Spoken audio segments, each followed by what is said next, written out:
Kodagu channel ವಾರ್ತೆಗಳ ಪ್ರಾಯೋಜಕರು Muliya Keshav Bhat and sons, ಚಿನ್ನಾಭರಣಗಳ ಬೃಹತ್ ಮಳಿಗೆ, ಮಡಿಕೇರಿ, ಗೋಣಿಕೊಪ್ಪ, ಪುತ್ತೂರು, ಬೆಳ್ತಂಗಡಿ, ಬೆಂಗಳೂರು. ಹೋಮ್ಸ್ಕೇಪ್ ಫರ್ನಿಚರ್ಸ್, ಕೊಡಗಿಗೆ ಸಮೀಪದ ವಿಶಾಲವಾದ ಮಳಿಗೆ, ಪಯ್ಯಾವೂರ್, ಕೇರಳ. ಶಾರದಾ ಜ್ಯುವೆಲರ್ಸ್, ಕೊಡಗಿನ ಸಾಂಪ್ರದಾಯಿಕ ಆಭರಣಗಳ ಬೃಹತ್ ಮಳಿಗೆ, Aras road, Mysuru. A to Z super market, Vishwamanava double road, Kuvempu Nagar, Mysuru. SLV Promax, corn mix and corn products, Kushalnagar. Prashanth furnitures, ನಿಮ್ಮ ಅಂದದ ಮನೆಗೆ ಚಂದದ ಪೀಠೋಪಕರಣಗಳ ಮಳಿಗೆ, ಇಂಡಸ್ಟ್ರಿಯಲ್ ಏರಿಯಾ, ಮಡಿಕೇರಿ.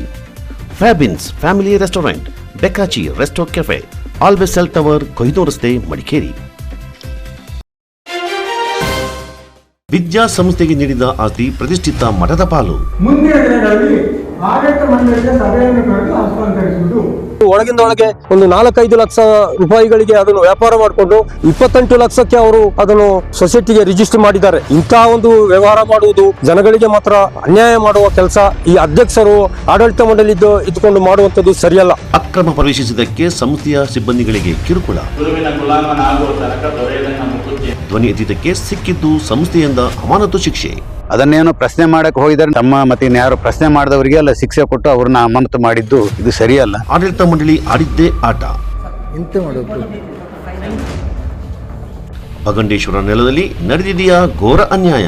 ಆಡಳಿತ ಮಂಡಳಿಯವರು ಅವರು ಕೊಡಬೇಕಿದ್ರೆ ನಮ್ಮ ಫ್ಯಾಮಿಲಿ ಅವ್ರನ್ನ ಕೇಳಬೇಕಿತ್ತು. ಒಂದು ಸರಿ ಈ ತರ ಕೊಡ್ತಾ ಇದೀವಿ ಏನೇತ್ ಅಂತ ಹೇಳಿ ಕೇಳಬೇಕಿತ್ತು. ನಾವು ಕಾವೇರಿ ವಿದ್ಯಾಸಂಸ್ಥೆಗೆ ಅಂತ ಜಾಗ ಕೊಟ್ಟಿರೋದು. ಭಾಗಮಂಡಲದ ಶ್ರೀ ಕಾವೇರಿ ವಿದ್ಯಾಸಂಸ್ಥೆಗೆ ದಾನವಾಗಿ ನೀಡಿದ ಆಸ್ತಿಯನ್ನ ನಿಯಮ ಬಾಹಿರವಾಗಿ ಮಠವೊಂದಕ್ಕೆ ವರ್ಗಾಯಿಸಲಾಗಿದೆ ಎಂದು ಸ್ಥಳದಾನಿಗಳ ಕುಟುಂಬದ ಕೆಲವು ಸದಸ್ಯರು ಆರೋಪಿಸಿದ್ದಾರೆ.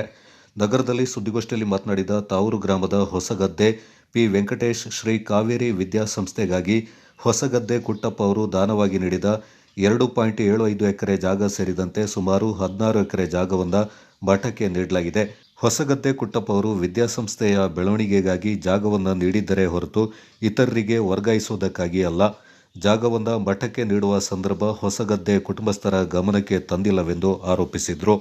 ನಿಯಮ ಬಾಹಿರವಾಗಿ ಆಸ್ತಿಯನ್ನು ಮಠಕ್ಕೆ ವರ್ಗಾಯಿಸಿದ ಕ್ರಮವನ್ನು ವಿರೋಧಿಸಿ ಮತ್ತು ಆಸ್ತಿ ವರ್ಗಾವಣೆಯ ಪ್ರಕರಣವನ್ನು ತನಿಖೆಗೆ ಒಳಪಡಿಸಬೇಕೆಂದು ಒತ್ತಾಯಿಸಿ ಮಾರ್ಚ್ 6ರಂದು ಭಾಗಮಂಡಲದಲ್ಲಿ ಪ್ರತಿಭಟನೆ ನಡೆಸಲಾಗುತ್ತೆ. ಜಾಗದಾನ ನೀಡಿದ ಕುಟುಂಬದ ಸದಸ್ಯರು, ಹಳೆ ವಿದ್ಯಾರ್ಥಿಗಳು ಹಾಗೂ ವಿವಿಧ ಸಂಘ ಸಂಸ್ಥೆಗಳ ಪ್ರಮುಖರು ಶ್ರೀ ಭಗಂಡೇಶ್ವರ ದೇವಾಲಯದ ಬಳಿಯಿಂದ ಶ್ರೀ ಕಾವೇರಿ ವಿದ್ಯಾಸಂಸ್ಥೆಯವರೆಗೆ ಮೆರವಣಿಗೆ ನಡೆಸಿ ಮನವಿಯನ್ನು ಸಲ್ಲಿಸಲಾಗುವುದು ಎಂದರು.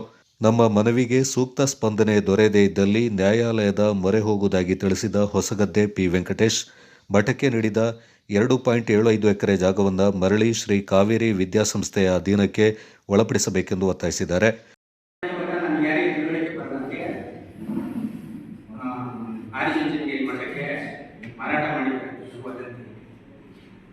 ಅದರ ಬಗ್ಗೆ ಸೂಕ್ತ ತನಿಖೆ ಆಗಬೇಕು. ಯಾಕೆ ಈ ಥರ ಮಾಡೋದು ಹೇಳ್ಬಿಟ್ಟು ನಮಗೆ ಗೊತ್ತಾಗಬೇಕು. ಅದಕ್ಕೋಸ್ಕರ ನಿಮ್ಮಂಥವರ ಸಹಕಾರ ಬೇಕು. ಸೂಕ್ತ ತನಿಖೆ ಮಾಡೋದಕ್ಕೆ ನೀವು ಸಪೋರ್ಟ್ ಮಾಡಬೇಕು ಹೇಳ್ಬಿಟ್ಟು ನಾವು ನಿಮ್ಮ ಹತ್ರ ಕೇಳ್ಕೊತಿದ್ದೀವಿ. ಏನಂದರೆ ಇದು ನಾವು ಮಠ ಕೊಡಬೇಕು ಯಾರಂತ ನಮಗೆ ಇವಾಗ ಗೊತ್ತಾಗಿದೆ, ಮೊದಲು ಗೊತ್ತಿರಲಿಲ್ಲ. ಮಠ ಕೊಡಬೇಕಿದ್ರೆ ನಮ್ಮನ್ನ ಯಾರು ಮಾತು ಕೇಳಿಲ್ಲ. ಅದು ಹೇಳೋಕ್ಕೆ ಇಷ್ಟಪಡ್ತೀನಿ. ಸೂಕ್ತ ತನಿಖೆ ಆಗಬೇಕು. ಯಾರಿಂದ ತಪ್ಪಾಗಿದೆ ಏನಂತೇಳಿ. ಇವಾಗ ಆಡಳಿತ ಮಂಡಳಿಯವರು ನಮ್ಮನ್ನು ಯಾರನ್ನು ಮಾತು ಕೇಳಲಿಲ್ಲ. ಸ್ವಂತ ನಮ್ಮ ತಂದೆ ಹೆಸರಲ್ಲಿರುವ ಜಾಗ, ಅದಕ್ಕೆ ಸೂಕ್ತ ತನಿಖೆ ಆಗಬೇಕು ಅಂತೇಳಿ ನಿಮ್ಮ ಹತ್ರ ಮನವಿ ಮಾಡ್ಕೊತಿದ್ದೀನಿ. ಆಮೇಲೆ ಇನ್ನೊಂದು ಏನಂದರೆ, ನಿಮ್ಮ ಮಾಧ್ಯಮಗಳಲ್ಲಿ ಬಂದ ನಂತರ ನಾವು 6ನೇ ತಾರೀಕಿಗೆ ದೊಡ್ಡ ಹೋರಾಟವನ್ನು ಕೈಗೊಂಡಿದ್ವಿ. ಅದಕ್ಕೂ ಕೂಡ ನಮಗೆ ಸಪೋರ್ಟ್ ಬೇಕು. 2 ಎಕರೆ 25 ಸೆಂಟ್, ಸರಿ ನಂಬರ್ 94 ಬರ ಹೊಸಗದ್ದೆ ಕೊಟ್ಟಪ್ಪ ಅವರ ಹೆಸರು. ಕೆಳಗಡೆ 14.5 ಎಕರೆ ಜಾಗವನ್ನು ದೇವಸ್ಥಾನ ಮಾಡಲಾಗಿದೆ.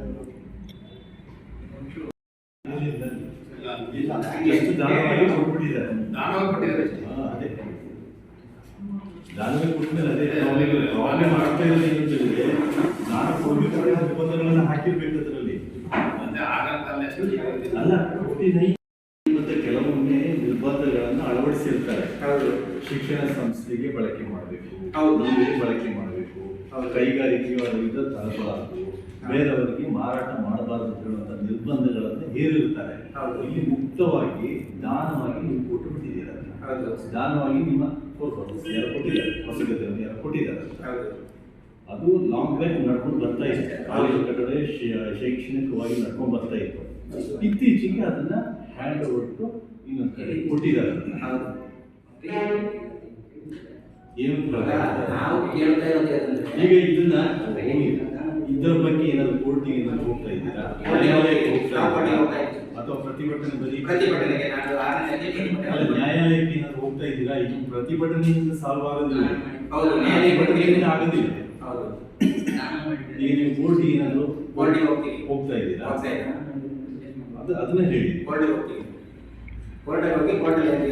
ಯಾರು ನೀವು ಹೋಗ್ತಿದ್ದೀರಾ? ವೆಂಕಟೇಶ್ ಹಾಗೆ ಬರುತ್ತೆ ಅಷ್ಟೇ. ವೆಂಕಟೇಶ್ ಅವರು ನ್ಯಾಯಾಲಯಕ್ಕೆ ಯಾಕಂದ್ರೆ ನನ್ನ ತಂದೆ ಆಸ್ತಿ ಆಗಿರೋದ್ರಿಂದ ನಾನು ಒಬ್ಬನೇ ಮನೆ ನೀವು ಬಿಟ್ಟ ವಿಚಾರ ನಾನು ಕೇಳ್ತಾ ಇರೋದು. ತಂದೆಯವರ ಹೆಸರು ಪುಟ್ಟಪ್ಪ. ಬಾಕಿ ಜಾಗ ಹೊಸಗಡೆ ಚಿನ್ನಪ್ಪನಿದೆ, 2 ಎಕರೆ 30 ಸೆಂಟ್ ಹೊಸಗಡೆ ಚಿನ್ನಪ್ಪನಿದೆ, 60 ಸೆಂಟ್ ಅದೆಲ್ಲ ಇನ್ಕ್ಲೂಡ್ ಆಗಿದೆ.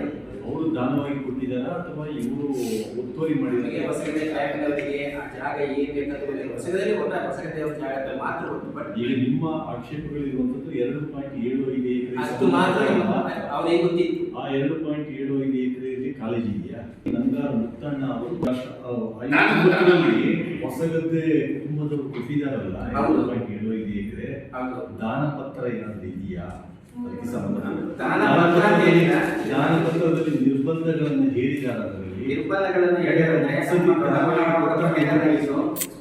ಏನಂತ ಬರೆದು ಕೊಟ್ಟಿದ್ರಂದ್ರೆ ಕುಟುಂಬದವರ ಏನೋ ಆಕ್ಷೇಪಣೆ ಇಲ್ಲದೆ ದಾನವನ್ನು ಕೊಟ್ಟಿದ್ದೀವಿ ಅಂತ ಬರೆದು ಕೊಟ್ಟಿದ್ದಾರೆ ಅಷ್ಟೇ. ಹೌದು, ಮುಗಿದ ವೈಕಲಲ್ಲಿಗೆ ಯಾವ ಆಕ್ಷೇಪ ಇಲ್ಲ ಅಂತ ಹೇಳಿದ್ಮೇಲೆ ದಾನವಾಗಿ ಕೊಟ್ಟ ಜಾಗಕ್ಕೂ ನಿಮಗೂ ಯಾವ ಸಂಬಂಧಗಳು ಇಲ್ಲ.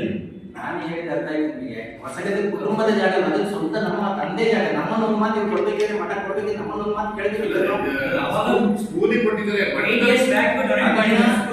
ಕಾವೇರಿ ಕಾಲೇಜಿಗೆ ಕೊಟ್ಟಿದ್ರು. ಈ ಕಾವೇರಿ ಕಾಲೇಜ್ ಕೊಟ್ಟಿರೋ ಜಾಗ ಮಠಕ್ಕೆ ಕೊಡಕ್ಕೆ ಯಾರು? ಕಾವೇರಿ ಕಾಲೇಜಿಗೆ ಇವಾಗ ನಾವು ಒಪ್ಕೋತೀವಿ, ಬಟ್ ಮಠಕ್ಕೆ ಮಾರಾಟ ಮಾಡಿದ್ದು ನಾವು ಕೊಟ್ಟಿಲ್ಲ. ನಿರ್ಬಂಧಗಳನ್ನು ಏನಾದ್ರು ಹಾಕಿದಾರ?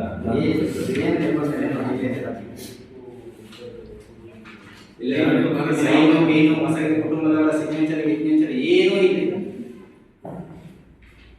ಯಾವ ನಿರ್ಬಂಧಗಳು ಇಲ್ಲ. ಆಡಳಿತ ಮಂಡಳಿಯವರೇ ಕೊಟ್ಟಿದ್ದಾರೆ. ಈಗ ನೀವು ಹ್ಯಾಕ್ ಕೇಳ್ತಿದ್ದಾರೆ? ಯಾವುದು ಅಂದ್ರೆ ಇದನ್ನ ಹ್ಯಾಕ್ ಕೇಳ್ತಾ ಇದ್ದೀರಾ ಅಂತ. ಜಾಗ ವಾಪಸ್ ಅದು ಯಾಕೆ ಮಾರಾಟ ಮಾಡಿದರೆ ನಿಮಗೆ ಕೇಳುವ ಹಕ್ಕೇ ಇಲ್ಲ ಅಲ್ಲ. ನಾವು ಕೊಟ್ಟಿರೋದು ಕಾವೇರಿ ಕಾಲೇಜಿಗೆ. ನಾವು ಮಠಕ್ಕೆ ಕೊಟ್ಟಿಲ್ವಲ್ಲ. ಅಲ್ಲ, ಅವರ ನಿರ್ಣಯ ಅದು. ಯಾವ ಆಡಳಿತ ಮಂಡಳಿಯ ನಿರ್ಣಯದಿಂದ ಮಾಡಿದ್ದಾರೆ. ಆಡಳಿತ ಮಂಡಳಿ ನಿರ್ಣಯ ತಗೋಬೇಕಿದ್ರೆ ನಮ್ಮನ್ನು ಮಾತು ಕೇಳಬೇಕಿತ್ತಲ್ವ? ದಾನ ಆಲ್ರೆಡಿ ಕೊಟ್ಟು ಆಗೋಗಿ ದಾನ ಆಲ್ರೆಡಿ ಕೊಟ್ಟ ದಾನ ಕೊಟ್ಟ ನಂತರ ಮುಗಿದೋಯ್ತು. ದಾನ ಕೊಟ್ಟದನ್ನ ಮಾರಾಟ ಮಾಡಿ ಸರ್ ಆಡಳಿತ ಮಂಡಳಿಯ ನಿರ್ಣಯ ಅದು. ನೀವು ಮಾರಾಟ ಮಾಡಿದಂತೆ ಯಾವ್ದು? 2 ಎಕರೆ 25 ಸೆಂಟ್ ಸರಿ ನಂಬರ್ 94 ಬರ ಹೊಸಗಡೆ ಕೊಟ್ಟಪ್ಪ ಅವರ ಹೆಸರು. ಕೆಳಗಡೆ 14.50 ಎಕರೆ ಜಾಗವನ್ನು ನಿಲ್ಲಿಸಲು ಮಾಡಲಾಗಿದೆ.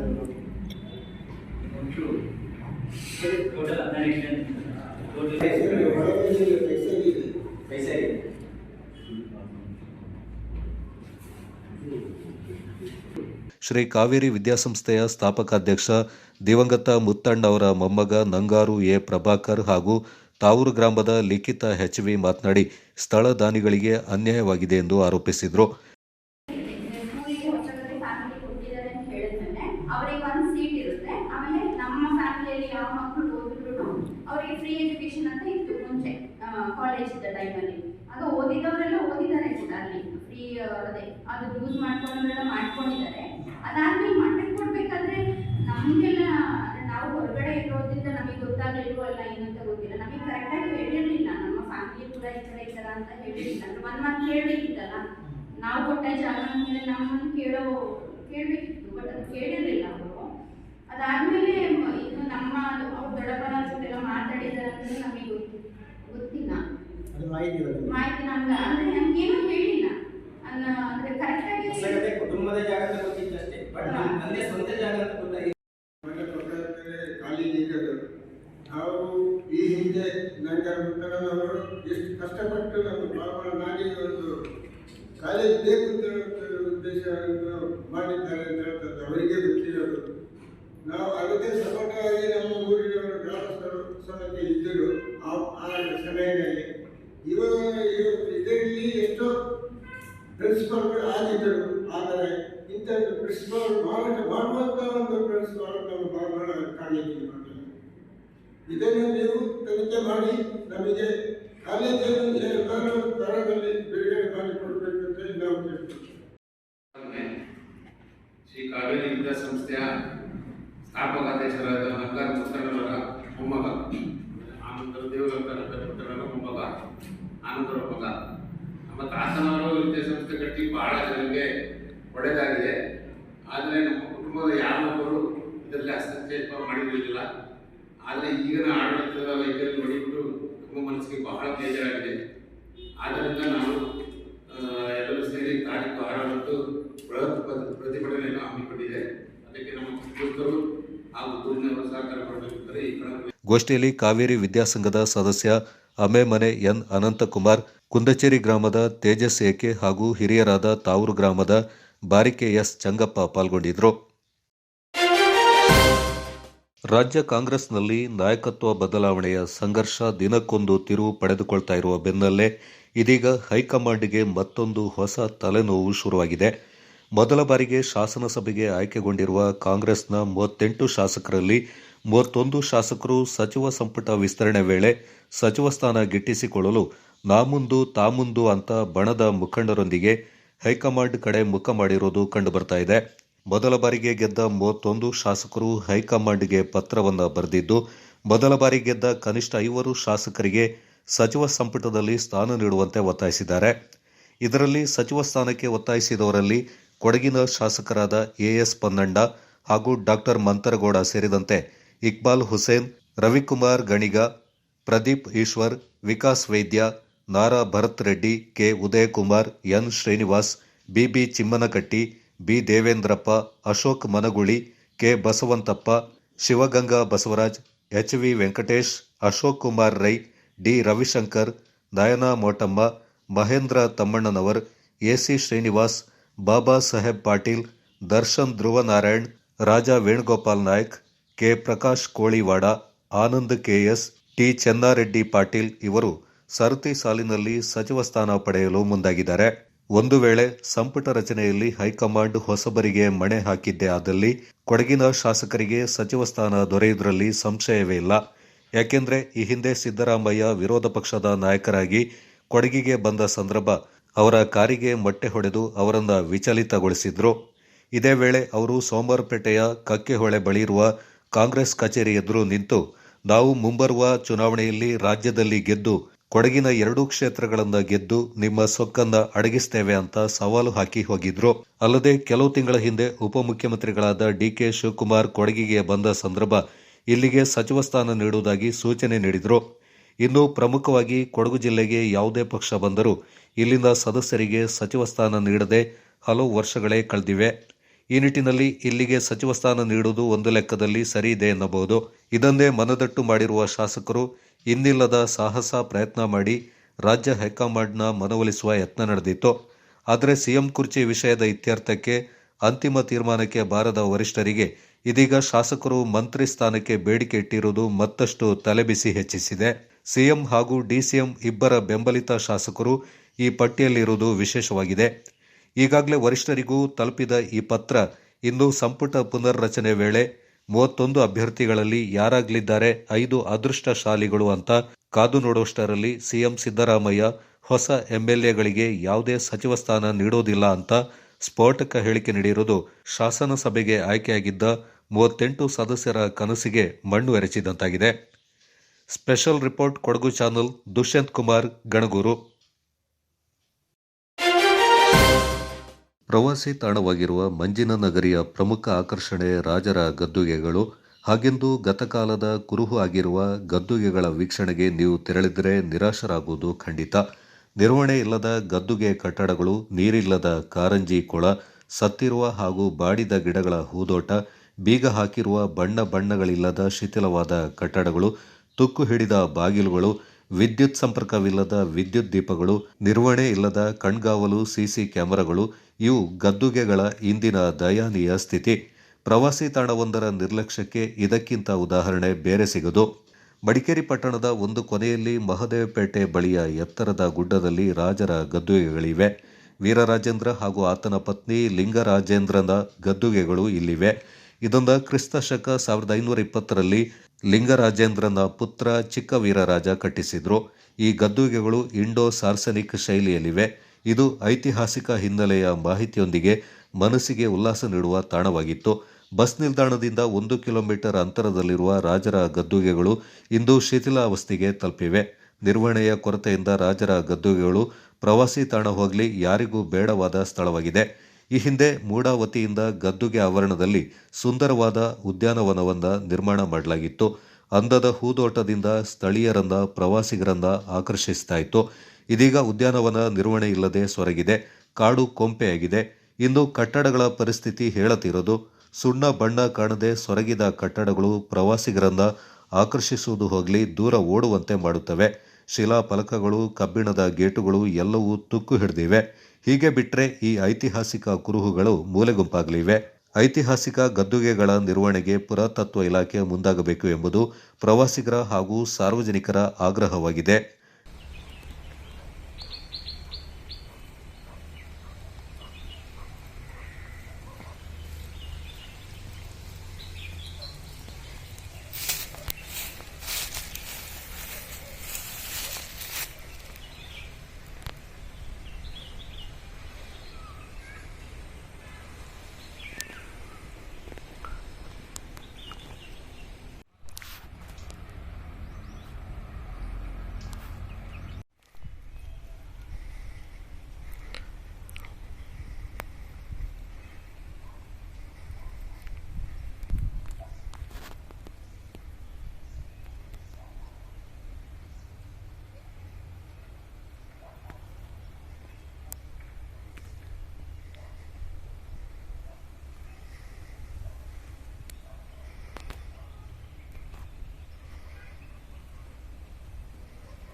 ನಾನು ಬೊಟ್ಟೋಳಂಡ ಕಾಶಿ ಅಚ್ಚ ಅಂತೇಳಿ ನಾನು ಮಡಿಕೇರಿಗೆ ಬಂದು 53 ವರ್ಷ ಆಯಿತು. ಅದರಲ್ಲಿ ಇದು ರಾಜರ ಗದ್ದುಗೆ ಇದನ್ನು ನೋಡಿ ನಾನು ಇವಾಗ ವಿಸ್ಮಯಪಟ್ಟೆ. ಯಾಕಂತಂದರೆ 52-53 ವರ್ಷಕ್ಕೆ ಮೊದಲು ನೋಡುವ ಗದ್ದುಗೆ ದೇವಲೋಕದಾಗಿ ಕಾಣ್ತಿತ್ತು. ವಿಚಿತ್ರ ಸಂಗತಿ. ಅಲ್ಲಿ ನಾನು 47-48 ವರ್ಷಕ್ಕೆ ಮೊದಲು ಕೋಲಾಟ, ಬೊಳಕಾಟು ಇದೆಲ್ಲ ಕಲಿಸ್ತಿದ್ದೆ ಅಲ್ಲಿ ಪಕ್ಕದ ಊರವರಿಗೆ. ಆವಾಗ ನೋಡುವಾಗ ಒಂದು ದೇವಲೋಕದಾಗೆ ಕಾಣ್ತಿದ್ವು. ಅಂಥ ಒಂದು ಜಾಗ ಇವಾಗ ಭಾಳ ಖರಾಬ್ ಅಂತ ಹೇಳಿದ್ರೆ ಹೇಳೋದೇ ಬೇಡ, ಅಷ್ಟೇ ಮಟ್ಟಿಗೆ ಹಾಕಿಬಿಟ್ಟಿದೆ. ಸರ್ಕಾರ ಈ ಥರ ಈ ಜಾಗವನ್ನು ಬಿಡೋದು ಒಳಿತಲ್ಲ. ಅದಕ್ಕೋಸ್ಕರ ಸಂಬಂಧಪಟ್ಟವರು ಇಲಾಖೆ ಇದನ್ನು ಚಂದ ಮಾಡೋದು ಒಳ್ಳೆಯದು. ನಾನು ಈ ಸಂದರ್ಭದಲ್ಲಿ 4 ಮಾತು ಹೇಳ್ತೀನಿ.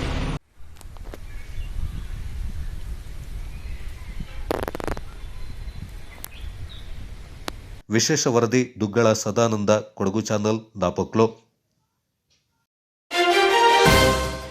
ಆರೋಗ್ಯ ಮತ್ತು ಕುಟುಂಬ ಕಲ್ಯಾಣ ಇಲಾಖೆ ಅಧಿಕಾರಿ ಮತ್ತು ಸಿಬ್ಬಂದಿಗಳ ಮೂಲಭೂತ ಬೇಡಿಕೆಗಳ ಈಡೇರಿಕೆಗೆ ಸರ್ಕಾರ ಸೂಕ್ತ ಸ್ಪಂದನೆ ನೀಡ್ತಾ ಇಲ್ಲ ಅಂತ ಆರೋಪಿಸಿ ಮಾರ್ಚ್ 11ರಿಂದ ಅನಿರ್ದಿಷ್ಟಾವಧಿ ಮುಷ್ಕರ ನಡೆಸಲಿದ್ದಾರೆ. ಕರ್ನಾಟಕ ಸರ್ಕಾರಿ ವೈದ್ಯಾಧಿಕಾರಿಗಳ ಸಂಘ, ಕರ್ನಾಟಕ ರಾಜ್ಯ ಆರೋಗ್ಯ ಮತ್ತು ವೈದ್ಯಕೀಯ ಶಿಕ್ಷಣ ಇಲಾಖಾ ನೌಕರರ ಕೇಂದ್ರ ಸಂಘ ಹಾಗೂ ಇಲಾಖೆಯ ಎಲ್ಲ ವೃಂದ ಸಂಘಗಳು ಜಂಟಿಯಾಗಿ ಕರೆದಿದ್ದ ಸುದ್ದಿಗೋಷ್ಠಿಯಲ್ಲಿ ಸರ್ಕಾರಿ ವೈದ್ಯಾಧಿಕಾರಿಗಳ ಸಂಘದ ಜಿಲ್ಲಾಧ್ಯಕ್ಷರಾದ ಡಾ ಆನಂದ್ ಎಂ ಅವರು ಈ ಬಗ್ಗೆ ಮಾಹಿತಿಯನ್ನ ನೀಡಿದರು. ಸರ್ಕಾರ ಬೇಡಿಕೆಗಳ ಈಡೇರಿಕೆಗೆ ಅಗತ್ಯ ಕ್ರಮ ಕೈಗೊಳ್ಳದಿದ್ದಲ್ಲಿ ಮಾರ್ಚ್ 11ರಿಂದ ಮಾರ್ಚ್ 15ರವರೆಗೆ ಜಿಲ್ಲಾಸ್ಪತ್ರೆ, ತಾಲೂಕು ಆಸ್ಪತ್ರೆ, ಸಮುದಾಯ ಆರೋಗ್ಯ ಕೇಂದ್ರ, ಪ್ರಾಥಮಿಕ ಆರೋಗ್ಯ ಕೇಂದ್ರ ಮತ್ತು ಡಿಸ್ಪೆನ್ಸರಿಗಳಲ್ಲಿನ ಎಲ್ಲ ವೃಂದದ ವೈದ್ಯರು, ಅಧಿಕಾರಿಗಳು ಮತ್ತು ಸಿಬ್ಬಂದಿಗಳು ಕಪ್ಪು ಪಟ್ಟಿ ಧರಿಸಿ ಹೊರ ರೋಗಿಗಳ ಚಿಕಿತ್ಸೆಯನ್ನು ಸ್ಥಗಿತಗೊಳಿಸಿ ತುರ್ತು ಸೇವೆಗಳನ್ನು ಮಾತ್ರ ನಿರ್ವಹಿಸುವ ಮೂಲಕ ಮುಷ್ಕರದಲ್ಲಿ ಪಾಲ್ಗೊಳ್ಳಲಿರುವುದಾಗಿ ಸ್ಪಷ್ಟಪಡಿಸಿದರು. ಇಲಾಖೆಯಲ್ಲಿ ಕೇಂದ್ರ ಪುರಸ್ಕೃತ ಯೋಜನೆಯಡಿ ಕಾರ್ಯನಿರತ ಸುಮಾರು 6,000 ನೌಕರರಿಗೆ ಹಲವಾರು ವರ್ಷಗಳಿಂದ 3-4 ತಿಂಗಳಿಗೊಮ್ಮೆ ವೇತನ, ಅಂದರೆ ತಿಂಗಳಿಗೆ ಕರೆಕ್ಟಾಗಿ ವೇತನ ಆಗದೇ ಇರುವಂಥದ್ದು ಸಮಸ್ಯೆ ಇದೆ. ಮತ್ತು ಇಲಾಖೆಯಲ್ಲಿ ನಿರ್ವಹಿಸುತ್ತಿರತಕ್ಕಂಥ ವೈದ್ಯರು ಮತ್ತು ತಜ್ಞ ವೈದ್ಯರು, ಇದರ ಸಿಬ್ಬಂದಿಯವರಿಗೆ CGHS ಅಥವಾ AAC ವೈದ್ಯಕೀಯ ಶಿಕ್ಷಣ ಇಲಾಖೆಗೆ ಒಂದು ವೇತನ ಇದೆ, ನಮ್ಮ ಆರೋಗ್ಯ ಮತ್ತು ಕುಟುಂಬ ಕಲ್ಯಾಣ ಇಲಾಖೆಗೆ ವೇತನ ಇದೆ. ಆ ವ್ಯತ್ಯಾಸವನ್ನು ಸರಿಪಡಿಸಬೇಕು, ವೇತನ ಹೆಚ್ಚಳ ಮಾಡಬೇಕು ಅನ್ನುವ ಈ ಅಂಶಗಳನ್ನ ಇಟ್ಕೊಂಡು ನಾವು ಈ ಪತ್ರಿಕಾಗೋಷ್ಠಿಗೆ ತಮ್ಮ ಮುಂದೆ ಇದ್ದೇವೆ. ಅದರ ಜೊತೆಗೆ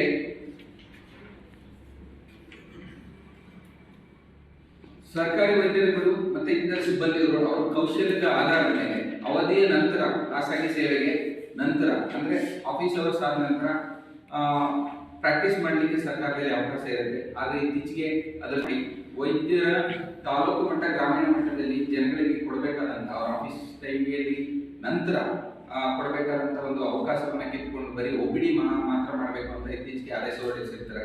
ಅದನ್ನು ಸಹ ನಾವು ಮಾರ್ಪಾಡು ಮಾಡಬೇಕಂತ ಬೇಡಿಕೆ ಇಟ್ಟಿರ್ತೀವಿ. ಇಷ್ಟೆಲ್ಲ ವಿಷಯಗಳನ್ನ ಇಟ್ಕೊಂಡು ನಾವು ನಮ್ಮ ವೈದ್ಯಾಧಿಕಾರಿಗಳ ಸಂಘ ಮತ್ತು ಎಲ್ಲ ವೃಂದದ ಸಂಘಗಳು ದಿನಾಂಕ 11ರವರೆಗೆ ಈ ಬೇಡಿಕೆಗಳನ್ನ ಈಡೇರಿಸಬೇಕು ಅಂತ ನಮ್ಮ 11/3/2020ರವರೆಗೆ ಈ ಬೇಡಿಕೆಗಳನ್ನ ಈಡೇರಿಸಬೇಕು. ಇಲ್ಲ ಅಂದರೆ 11/3/2020ರಿಂದ 15/3/2020ರವರೆಗೆ ಕಪ್ಪು ಪಟ್ಟಿಯನ್ನು ಧರಿಸಿ ನಾವು ಹೊರ ರೋಗಿಗಳ ಸೇವೆ ಮಾತ್ರ ನೀಡಿದ್ದೇವೆ ಅಂತ ತೀರ್ಮಾನ ಮಾಡಿ ನಮ್ಮ ಕೇಂದ್ರ ಸಂಘ ಈಗಾಗಲೇ ಕೇಂದ್ರ ಬ್ಯಾಂಗ್ಳೂರಿನಲ್ಲಿ ಪತ್ರಿಕಾಗೋಷ್ಠಿಯನ್ನು ಮಾಡಿದ್ದೇವೆ. ಅಕಸ್ಮಾತ್ 15 ನಂತರನೂ ನಮ್ಮ ಬೇಡಿಕೆಗಳು ಈಡೇರಲಿಲ್ಲ ಅಂದರೆ 16/3/2023ರಿಂದ ಅನಿರ್ದಿಷ್ಟವಾದಿ ಕರ್ತವ್ಯಕ್ಕೆ ನಾವು ಗೈರುಹಾಜರಾಗಿ ನಮ್ಮ ಪ್ರತಿಭಟನೆಯನ್ನು ಮಾಡ್ತೇವೆ ಅಂತ ಈ ಮುಖಾಂತರ ನಾವು ಸರ್ಕಾರಿ 13ನೇ ತಾರೀಕು ಮುಖ್ಯ ಕಾರ್ಯದರ್ಶಿ ಅವರಿಗೆ ನಮ್ಮ ಈ ಎಲ್ಲ ಬೇಡಿಕೆಗಳನ್ನ ಈಡೇರಿಸಬೇಕು ತುರ್ತಾಗಿ ಅಂತ ಹೇಳಿ ನಾವು ಈಗಾಗಲೇ ಮನವಿಯನ್ನು ಕೊಟ್ಟಿದ್ದೀವಿ. ಮತ್ತೆ ಈ ರೀತಿಯಂತ ಮುಷ್ಕರಕ್ಕೆ ಹೋಗ್ಬೇಕಾದ್ರೆ ನಮಗೆ ಸಾರ್ವಜನಿಕರಿಗೆ ತೊಂದರೆ ಆಗುತ್ತೆ ಅಂತ ಗೊತ್ತಿದೆ. ಆ ತೊಂದರೆ ಆಗ್ತಾ ಇರೋದಕ್ಕೆ ಕ್ಷಮೆ ಯಾಚಿಸ್ತಾ, ಇದು ಸಾಕಷ್ಟು 7-8 ಮೀಟಿಂಗ್ಗಳನ್ನ ಸುಮಾರು 2 ವರ್ಷದಿಂದ ನಾವು ಮಾಡ್ತಾ ಇಲಾಖೆಯ ಅಧಿಕಾರಿ ಮತ್ತು ಸಚಿವರ ಜೊತೆಗೆ ಸಮ್ಮುಖದಲ್ಲಿ ಮಾಡ್ತಾ ಅವರು ಬಾಯಿ ಮಾತಿನಲ್ಲೇ ಹೇಳಿದ್ದಾರೆ ಹೊರತು ಯಾವುದೇ ರೀತಿ ನಮಗೆ ಈಡೇರಿಕೆಯನ್ನು ಮಾಡ್ತಾ ಇಲ್ಲ. 7-8 ಮೀಟಿಂಗ್ಗಳಲ್ಲಿ ಇವನು ಒಂದು 3 ಬಿಟ್ಟರೆ ಇನ್ನು ಪ್ರೊಸೀಡಿಂಗ್ನು ಸಹ ಮಾಡಕ್ ಹೋಗಿಲ್ಲ. ಆ ಕಾರಣದಿಂದ ಈ ರೀತಿಯ ಒಂದು ಅವರದ್ದು ಆಯ್ಕೆ ಅಥವಾ ನಮಗೆ ಈ ಬೇಡಿಕೆಗಳನ್ನ ಒಂದು ಮೂಲೆ ಗುಂಪು ಮಾಡುವಂತ ಪರಿಸ್ಥಿತಿ ಬಂದಾಗ ನಮ್ಮ ವಿಧಿ ಇಲ್ಲದೆ ಇವತ್ತು ಈ ಮುಷ್ಕರಕ್ಕೆ ಬಂದಿರ್ತಾರೆ. ಆ ಕಾರಣಕ್ಕೋಸ್ಕರ ಸಾರ್ವಜನಿಕರಿಗೆ ನಮಗೆ ಸಾರ್ವಜನಿಕರಿಗೆ ತೊಂದರೆ ಮಾಡಬೇಕು ಅಂತಿಲ್ಲ, ಆದರೆ ಸಾರ್ವಜನಿಕರಿಗೆ ಕೋವಿಡ್ ಟೈಮಲ್ಲಿ ನಾವೆಲ್ಲರನ್ನೂ ಬಿಟ್ಟು ಸುಮಾರು 65 ಜನಕ್ಕೆ ವೈದ್ಯರು ಸೇರಿಸಿ ಇತರ ಸಿಬ್ಬಂದಿಗಳು ನಾವು ಸೇರಿಸಿ ಅವರ ಸೇವೆಯನ್ನು ಮಾಡ್ತಾ ಇರುವಂತ ಮರಣ ಬಂದು ನಾವು ಕೊಟ್ಟಿರುವಂತ ಸೇವೆಯನ್ನ ನಮಗೆ ಬೇಕಾಗಿರುವಂತಹ ಈ ಮೂಲಭೂತ ನ್ಯಾಯಯುತವಾದ ಬೇಡಿಕೆಗಳನ್ನ ಈಡೇರಿಸಿರೋದಕ್ಕೋಸ್ಕರ ವಿಧಿ ಇಲ್ಲದೆ ನಾವು ಈ ಮುಷ್ಕರಕ್ಕೆ ಬಂದಿದ್ದೇವೆ. ಕರ್ನಾಟಕ ಸರ್ಕಾರಿ ನೌಕರರ ಸಂಘದ ಜಿಲ್ಲಾಧ್ಯಕ್ಷ ಅರುಣ್ ಕುಮಾರ್ MC ಮಾತನಾಡಿ, ಆರೋಗ್ಯ ಮತ್ತು ಕುಟುಂಬ ಕಲ್ಯಾಣ ಇಲಾಖಾಧಿಕಾರಿ ಮತ್ತು ನೌಕರರು ನೈಜ ಬೇಡಿಕೆಗಳನ್ನು ಮುಂದಿಟ್ಟು ಹೋರಾಟಕ್ಕೆ ಮುಂದಾಗ್ತಾ ಇದ್ದು, ಇದಕ್ಕೆ ಸಂಘ ಬೆಂಬಲವನ್ನು ನೀಡುತ್ತಾ ಇರುವುದಾಗಿ ತಿಳಿಸಿದರು. ರಾಷ್ಟ್ರೀಯ ಆರೋಗ್ಯ ಅಭಿಯಾನ ನೌಕರರ ಸಂಘದ ಜಿಲ್ಲಾಧ್ಯಕ್ಷ ಮಹದೇವಪ್ಪ ಅವರು ಮಾತನಾಡಿ, ಆರೋಗ್ಯ ಅಭಿಯಾನದಡಿ ಜಿಲ್ಲೆಯಲ್ಲಿ 428 ಹುದ್ದೆಗಳಿದ್ದು, ಇದರಲ್ಲಿ 366 ಮಂದಿ ಗುತ್ತಿಗೆ ಆಧಾರದಲ್ಲಿ ಕರ್ತವ್ಯ ನಿರ್ವಹಿಸ್ತಾ ಇದ್ದು, ಇವರಿಗೆ ಅಗತ್ಯ ಸೇವಾ ಭದ್ರತೆ ಒದಗಿಸಬೇಕೆಂದು ಒತ್ತಾಯಿಸಿದರು. ಗೋಷ್ಠಿಯಲ್ಲಿ ಆರೋಗ್ಯ ನಿರೀಕ್ಷಣಾಧಿಕಾರಿಗಳ ಸಂಘದ ಜಿಲ್ಲಾಧ್ಯಕ್ಷ ಜಿಡಿ ಶ್ರೀನಾಥ್, ಫಾರ್ಮಸಿ ಅಧಿಕಾರಿಗಳ ಸಂಘದ ಜಿಲ್ಲಾಧ್ಯಕ್ಷರಾದ ನಾಗಮಣಿ ಎಸ್ವಿ, ನೇತ್ರ ಅಧಿಕಾರಿಗಳ ಸಂಘದ ಜಿಲ್ಲಾಧ್ಯಕ್ಷ ಎಸ್ ಚೇತನ್ ಪಾಲ್ಗೊಂಡಿದ್ದರು. ಎತ್ತ ನೋಡಿದ್ರೂ ವಿವಿಧ ಬಗೆಯ ಸೊಪ್ಪು, ತರಕಾರಿ, ಆಹಾರ ಧಾನ್ಯಗಳು, ಹಣ್ಣು ಹಂಪಲುಗಳು, ಪಾನಿಪುರಿ, ಮಸಾಲೆ ಪುರಿ, ಚುರುಮುರಿ, ಹೀಗೆ ಜೊತೆಗೆ ಚಿಕನ್ ಬಿರಿಯಾನಿ ಕೂಡ ಇದ್ದದ್ದು ಬುಧವಾರ ನಗರದ ಜೂನಿಯರ್ ಕಾಲೇಜು ಆವರಣದಲ್ಲಿ ನಡೆದ ಮಕ್ಕಳ ಸಂತೆಯಲ್ಲಿ ಕಂಡುಬಂದ ದೃಶ್ಯಗಳು. ಜಿಲ್ಲಾ ಪಂಚಾಯಿತಿ, ಶಾಲಾ ಶಿಕ್ಷಣ ಇಲಾಖೆ, ಸಮಗ್ರ ಶಿಕ್ಷಣ, ಸರ್ಕಾರಿ ಪಿಎಂ ಶ್ರೀ ಹಿರಿಯ ಪ್ರಾಥಮಿಕ ಶಾಲೆ ವತಿಯಿಂದ ಬುಧವಾರ ಮಕ್ಕಳ ಸಂತೆ ಕಾರ್ಯಕ್ರಮ ನಡೆಯಿತು.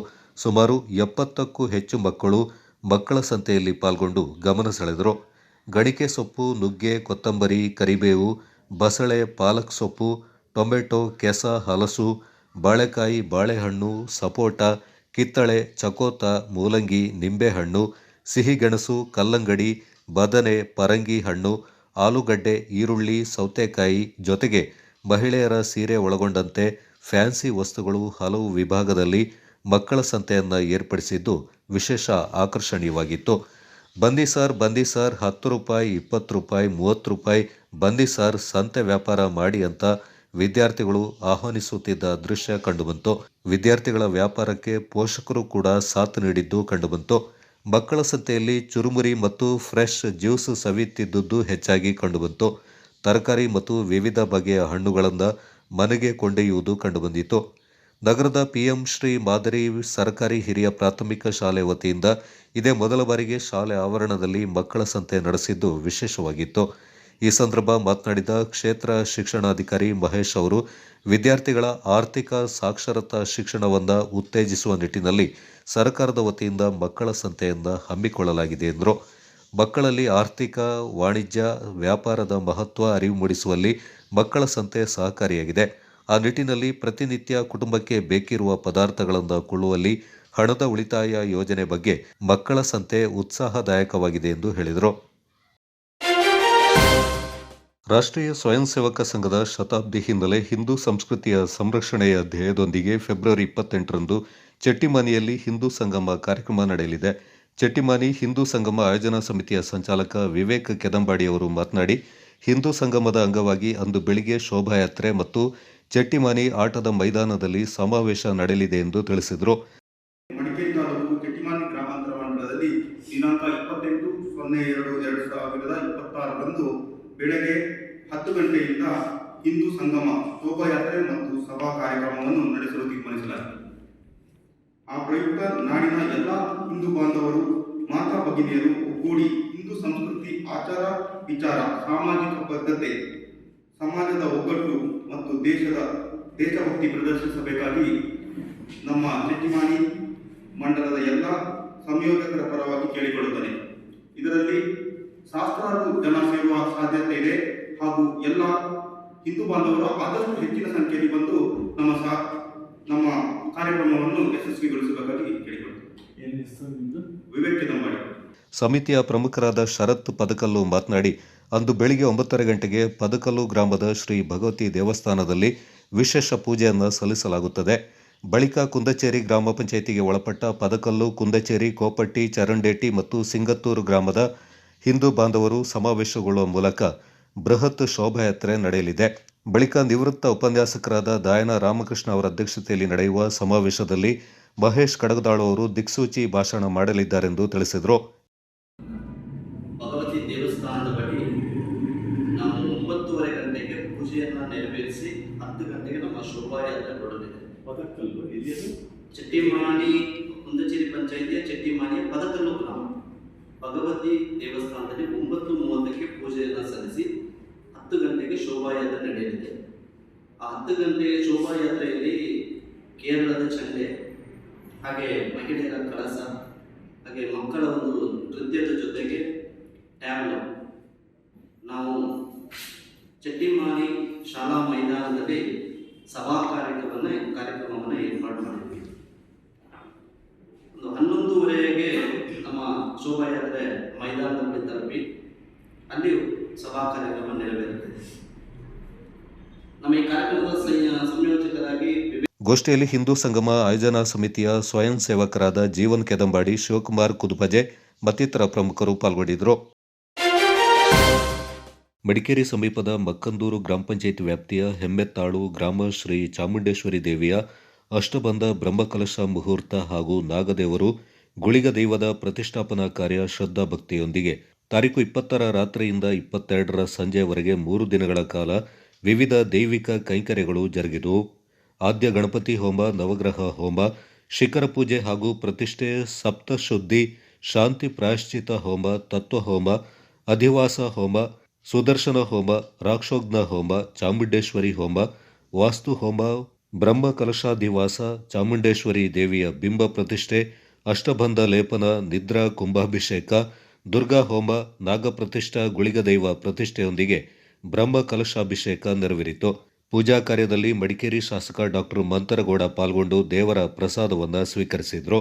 ಕ್ಷೇತ್ರದ ತಂತ್ರಿ ಬ್ರಹ್ಮಶ್ರೀ ಎಡಪದವು ನಿತೀಶ ತಂತ್ರಿಗಳ ನೇತೃತ್ವದಲ್ಲಿ ದೈವಿಕ ಕೈಂಕರ್ಯಗಳು ಜರುಗಿದವು. ಗ್ರಾಮ ಹಾಗೂ ನೆರೆಯ ಗ್ರಾಮಗಳ ಭಕ್ತರು ಹೆಚ್ಚಿನ ಸಂಖ್ಯೆಯಲ್ಲಿ ಪಾಲ್ಗೊಂಡಿದ್ದರು. 3 ದಿನಗಳ ಕಾಲ ಭಕ್ತರಿಗೆ ಉಪಹಾರ ಹಾಗೂ ಅನ್ನ ಸಂತರ್ಪಣೆಯನ್ನು ಏರ್ಪಡಿಸಲಾಗಿತ್ತು.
ವಿರಾಜಪೇಟೆ ಹಿಂದೂ ಸಂಗಮ ಆಯೋಜನಾ ಸಮಿತಿ ವತಿಯಿಂದ ವಿರಾಜಪೇಟೆಯಲ್ಲಿ ತೆಲುಗರ ಬೀದಿಯಲ್ಲಿನ ಮಾರಿಯಮ್ಮ ದೇವಸ್ಥಾನದ ಬಳಿಯಿಂದ ಆರಂಭಗೊಂಡ ಶೋಭಾಯಾತ್ರೆಗೆ ಹಿಂದೂ ಸಮಾಜದ ಮುಖಂಡರು ಚಾಲನೆ ನೀಡಿದರು.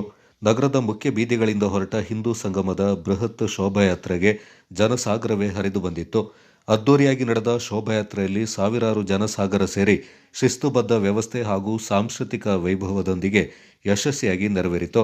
ಭಜನಾ ತಂಡಗಳು, ಡೊಳ್ಳು ಕುಣಿತ ಕಲಾವಿದರು, ಜೇನುಕುರುಬ ನೃತ್ಯ, ಉಮ್ಮತ್ತಾಟ ಪ್ರದರ್ಶನ, ದೇಶಭಕ್ತಿಯನ್ನು ಸಾರುವ ವೈವಿಧ್ಯಮಯ ಟ್ಯಾಬ್ಲೋಗಳು, ಕೇರಳದ ಚಂಡೆ, ಕೊಡಗಿನ ವಾಲಗ, ಗೊಂಬೆ ಕುಣಿತ ಸಮ್ಮುಖದಲ್ಲಿ ಕಳಸ ಹೊತ್ತ ಮಹಿಳೆಯರು ಮೆರವಣಿಗೆಯಲ್ಲಿ ಪಾಲ್ಗೊಂಡು ಮೆರವಣಿಗೆಯ ಮೆರುಗನ್ನು ಹೆಚ್ಚಿಸಿದರು.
ತಾಲೂಕು ಮೈದಾನದಲ್ಲಿ ನಡೆದ ಸಭಾ ಕಾರ್ಯಕ್ರಮದಲ್ಲಿ ರಾಷ್ಟ್ರೀಯ ಸ್ವಯಂ ಸೇವಕ ಸಂಘದ ಪ್ರಾಂತ ಗೋಸೇವಕ ಪ್ರಮುಖ್ ಹರೀಶ್ ಸರಳಯ್ಯ ಮಾತನಾಡಿ, ಪ್ರತಿಯೊಬ್ಬ ಹಿಂದೂ ನಾವೆಲ್ಲ ಒಂದು ಎಂಬ ಪರಿಕಲ್ಪನೆಯಲ್ಲಿ ಒಗ್ಗೂಡಬೇಕಾಗಿದೆ.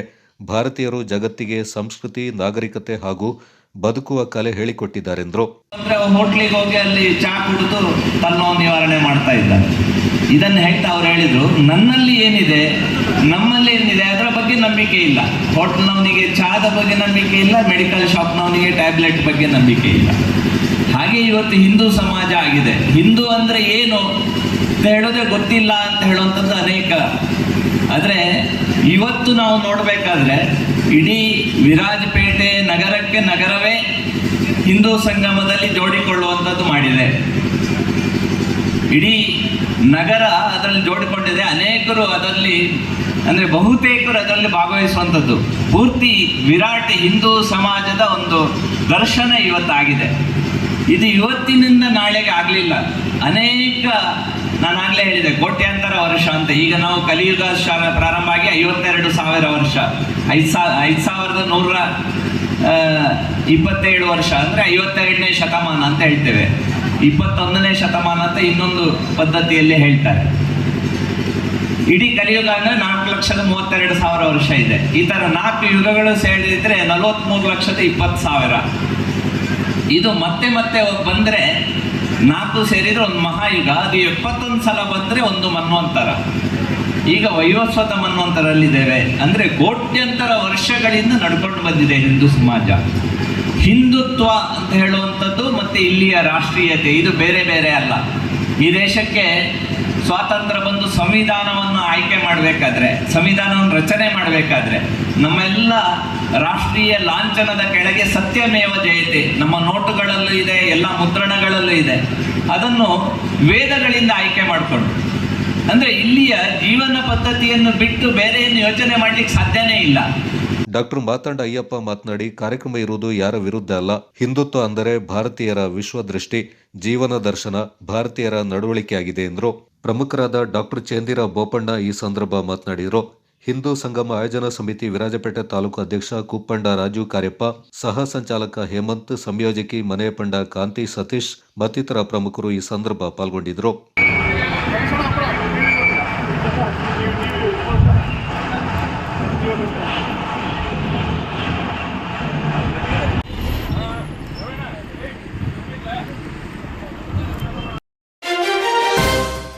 ನಿಯಮ ಪ್ರಕಾರ ಜಿಲ್ಲಾ ಮತ್ತು ತಾಲೂಕು ಆಸ್ಪತ್ರೆ, ಪ್ರಾಥಮಿಕ ಮತ್ತು ಸಮುದಾಯ ಆರೋಗ್ಯ ಕೇಂದ್ರಗಳಲ್ಲಿ ಇರಬೇಕಾದಷ್ಟು ಔಷಧಿಗಳು ಲಭ್ಯವಿಲ್ಲ ಮತ್ತು ವೈದ್ಯರ ಕೊರತೆಯೂ ಇರುವುದಾಗಿ ಸರ್ಕಾರಿ ವೈದ್ಯಾಧಿಕಾರಿಗಳ ಸಂಘದ ಜಿಲ್ಲಾಧ್ಯಕ್ಷ ಡಾಕ್ಟರ್ ಆನಂದ ಎಂ ತಿಳಿಸಿದ್ದಾರೆ. ಪ್ರಸ್ತುತ ಜಿಲ್ಲಾ ಮತ್ತು ತಾಲೂಕು ಆಸ್ಪತ್ರೆಗಳಲ್ಲಿ 478 ವಿವಿಧ ಔಷಧಿ ಇರಬೇಕಾಗಿದ್ದರೂ ಲಭ್ಯವಿರುವುದು 150 ಔಷಧಿಗಳಷ್ಟೇ. ಸಮುದಾಯ ಆರೋಗ್ಯ ಕೇಂದ್ರಗಳಲ್ಲಿ 393 ಔಷಧಿಗಳು ಇರಬೇಕಾಗಿದ್ದರೂ ಇರುವುದು 113 ಔಷಧಿಗಳು. ಪ್ರಾಥಮಿಕ ಆರೋಗ್ಯ ಕೇಂದ್ರದಲ್ಲಿ ಕನಿಷ್ಠ 239 ಔಷಧಿಗಳು ಲಭ್ಯವಿರಬೇಕಾಗಿದ್ದರೂ ಇರುವುದು 108 ಔಷಧಿಗಳು ಮಾತ್ರ. ಸರ್ಕಾರದ ವೈದ್ಯಕೀಯ ಸರಬರಾಜು ನಿಗಮ ಅಗತ್ಯ ಔಷಧಿಗಳನ್ನು ಪೂರೈಸುವಲ್ಲಿ ವಿಫಲವಾಗಿರುವುದರಿಂದ ಸಾರ್ವಜನಿಕರಿಗೆ ಅಗತ್ಯ ಚಿಕಿತ್ಸೆ ನೀಡುವುದು ಕಷ್ಟಕರವಾಗಿದೆ ಎಂದು ತಿಳಿಸಿದರು. ಜಿಲ್ಲೆಯಲ್ಲಿ ವೈದ್ಯರುಗಳ ಹುದ್ದೆಯೂ ಖಾಲಿ ಇರುವುದಾಗಿ ತಿಳಿಸಿದ ಅವರು, ತಾಲೂಕು ಆಸ್ಪತ್ರೆಗಳಲ್ಲಿ ಇರುವ 30 ವೈದ್ಯರ ಹುದ್ದೆಗಳಲ್ಲಿ ಇರುವುದು 16 ವೈದ್ಯರು. ಜಿಲ್ಲೆಯ 7 ಸಮುದಾಯ ಆರೋಗ್ಯ ಕೇಂದ್ರಗಳಲ್ಲಿ ಇರುವ 31 ವೈದ್ಯರ ಹುದ್ದೆಯಲ್ಲಿ ಇರುವುದು ಕೇವಲ 5 ವೈದ್ಯರು ಮಾತ್ರ. ತಜ್ಞ 20 ವೈದ್ಯರುಗಳ ಪೈಕಿ ಇರುವುದು 13 ಮಂದಿ ಮಾತ್ರವೆಂದು ಮಾಹಿತಿಯನ್ನು ನೀಡಿದರು. 1999ರಲ್ಲಿ ಮಾಡಿದಂಥ ಸೆನ್ಸಸ್ ಆಧಾರದ ಮೇಲಿರೋ ಜನಸಂಖ್ಯೆ ಸುಮಾರು 4.5 ಕೋಟಿ ಇದ್ದಂಥ ಜನಸಂಖ್ಯೆಗೆ ಅನುಗುಣವಾಗಿ ಹುದ್ದೆಗಳು ಸೃಜಿಸಿದ್ದಂಥದ್ದು ಇವತ್ತು ಆಲ್ಮೋಸ್ಟ್ 6.9 ಅಥವಾ 7 ಕೋಟಿ ಇರುವಂಥ ಜನಸಂಖ್ಯೆಗೂ ಅದೇ ವೈದ್ಯರು ಮತ್ತು ಸಿಬ್ಬಂದಿಗಳನ್ನು ಇಟ್ಕೊಂಡು ಸೇವೆ ಕೊಡುವಂತ ಬಂದಿದೆ.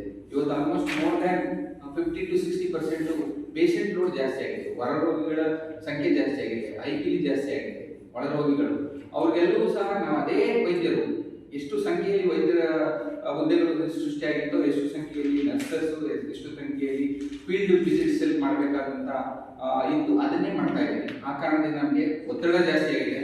ಇವೇನಾದರೂ ಈ ಒತ್ತಡ ಈ ಹುದ್ದೆಗಳನ್ನ ನಮಗೆ ಜಾಸ್ತಿ ಮಾಡಿ ಅಥವಾ ಖಾಲಿ ಉಳಿದಿರೋ ಹುದ್ದೆಗಳನ್ನ ತುಂಬಿಸಿದ್ರೆ ಇನ್ನೂ ಸಮರ್ಪಕವಾಗಿ ನಾವು ಕೆಲಸ ಮಾಡಬಹುದು. ಸಮರ್ಪಕತೆ ಅಂತ ಅಂದಾಗ ರಾಷ್ಟ್ರ ಮಟ್ಟದಲ್ಲಿ ರಾಜ್ಯ ಹಲವಾರು ವಿಷಯಗಳಲ್ಲಿ ನಾವು ಮುಂದೆ ಇದ್ದೀವಿ.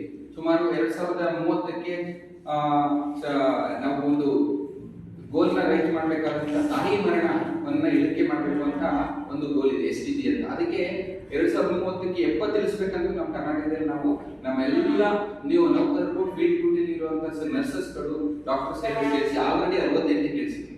ಈ ಕೊರತೆ ಮಧ್ಯದಲ್ಲೂ ಸಹ ನಾವು ರಾಷ್ಟ್ರ ಮಟ್ಟದಲ್ಲಿರುವ ಅಂಕಿಅಂಶಗಳನ್ನ ಗುರಿನ ದಾಟಿದೀವಿ. 26ಕ್ಕೆ ಇನ್ನೂ 4 ವರ್ಷ ಇದ್ದಂಗೆ.